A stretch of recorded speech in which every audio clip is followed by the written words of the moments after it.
Dhe gjëja, një nga perlat e mëdha të Kuranit, i thot faraoni Musës. O ma rabbukuma ya Musa. Tha, kush është Zoti juaj o Musa?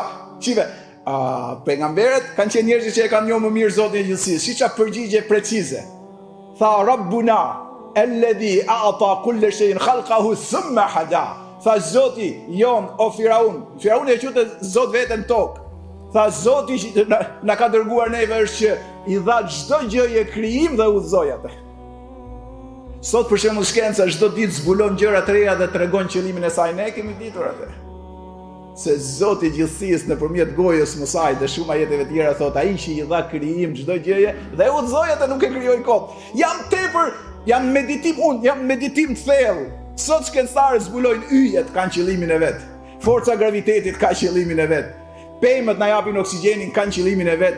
Dielli janë zbuluar shumë qëllime që i ka të mira për tokën, ka qëllimin e vet. Çdo gjë ka qëllimin e vet, toka ka qëllimin e vet, kodrat dhe malet janë mbështetëse tokës qëllimin e vet. Jam me meditim thellë çfarë i hutoj ata më thon, gjitha gjërat pas kanë qëllim. Po unë njeriu çfarë qëllimi kam? Është hutim i madh. Se mund të jesh shkencëtar në një fushë, po je i paditur në fushën tjetër. Jam se po të lexosh çdo ditë të dhëna shkencore, shkencëtarë çdo ditë po zbulojnë perla dhe gjëra që kanë krijim të bukur dhe qëllim të caktuar. Po nuk i thojnë një herë këto vetes, po unë ç'bëjnë tokë. Po unë ç'a qëllimi kam vetë. Qëllimi jonë është shumë i madh. Ato inshallah ju zon Zoti ta kuptojnë, sepse çdo gjë i është nështruar njeriu. Njeriu është krijesa më e lartë, njeriu është krijuar me qëllimin më të madh për ta njohur Zotin, për ta adhuruar, për ta dashuruar, për t'u afruar ka ai, për t'u afruar me vepra të mira, për t'u nderuar në këtë botë, për të hyrë në xhenet, për të qenë i përjetshëm. La ilaha illallah. I tha faraoni, po kush është ky Zoti i gjithësisë? Rabbus samawati wal ardi wama bainahuma in kuntum muqinin. Tha, Zoti është krijuesi i qiellit dhe i tokës, dhe çka ka ndërmjet tyre nëse doni të bindeni. Faraoni thoshte unë jam Zot, pasha Zotin as ajet Kurani nuk e ka kundërshtuar kur Musa i ka folur për universin. Nuk ka njeri nga 8 miliard të kundërshtoj dhe të t'japi argumente logjike që universi është rastisht. Se edhe ateisti më i madh e thot me gojë, nuk e thot në praktikë. Edhe ateisti më i madh thot universi është krijuar rastisht. Asnjëherë nuk ka shpresuar as i ateist në botë që të ketë fëmijë nëse nuk martohet, bashkohet me bashortën e vet që të lindi fëmijë.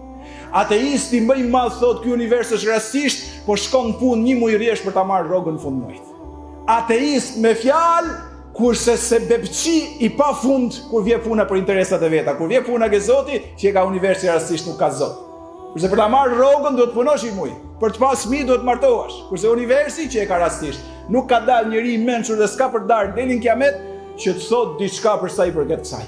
Çfarë na takon neve, jam ke prioritetet. Ne vlla dhe motër të begatoft i madhi Zot, t'ja shpjegojmë këtë prioritet. Ne duhet ta fillojmë se ka musliman të çuditshëm që më shumë po i largojnë se sa po i afrojnë, flasin gjëra të tmerrshme. Flasin gjëra që ngjajnë budallallëqe. Ki amanetin e kësaj, të lutem vlla dhe motër. Fliti njerëzve për krijuesin e qiellit dhe tokës. Kur pranojnë që ka i Zot, duhet t'i thush që t'i falet Zotit. Kur të vi muaj Ramazanit ta gjëroj. Kur të vi puna nga pasuria t'japi 2.5% dhe kur të ketë mundësi të shkoj ta bëjë haxhin e lavdishëm. Nëse ti pranon këto, duhet t'i shpjegosh në mënyrë graduale 1503 ajete që flasin Kur'an për moralin. Dhe do Zoti të dëgjon ti flasësh që ka 856 ajete për diturinë. Dhe fillon njeriu stabilizohet në artin e madh të Islamit të bukur. Po që fatkeqësisht muslimanët janë akoma i pjesit të çuditshëm. Gjithë kjo fe madhështore, gjithë kjo udhëzim i madh hyjnor. وَلَقَدْ أَرْسَلْنَا مُوسَى إِلَى قَوْمِهِ أَنْ أَخْرِجْ قَوْمَكَ مِنَ الظُّلُمَاتِ إِلَى النُّورِ. I ka thënë Zoti i gjithësisë Musait, e dërgova Musait, thotë çai tha popullit ti nxjerrte nga errësira të dritë. Libër thotë që e zbritëm këtë Kur'an për çfarë qëllimi? Për të nxjerrë njerëzit nga errësira të dritë. Kurse kupton mirë Islamin mbetesh prapë në errësirë.